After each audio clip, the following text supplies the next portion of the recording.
I always count myself fortunate to have been brought up in the army, not just the army.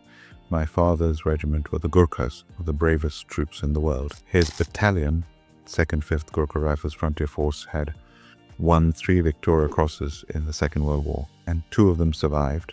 One was posthumous, and the 2 who survived, Agan Singh Rai BC and Gajagali BC, I was brought up with from childhood. So I had these living legends inspired me from my earliest memories.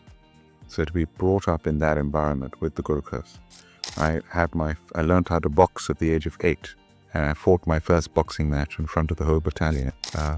I've experienced live firing at the age of 8.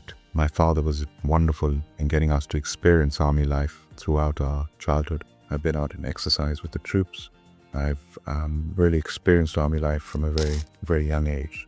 Doing an unarmed combat course when I was still at boarding school on one of my holidays with the commandos. I still remember some of it to this day. So I think that army influence, and I learned a lot about leadership from my father, who ended up being Commander-in-Chief of the Central Army with 350,000 troops under his command. So I learned huge amounts about leadership from my father, who was a brilliant leader. However, I do believe that my values I learned, of course, from my father, but really from my mother.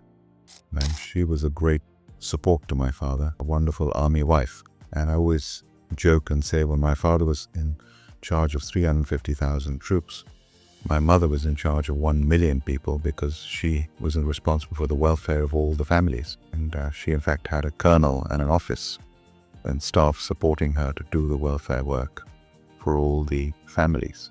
And so I've learned a huge amount from my mother as well.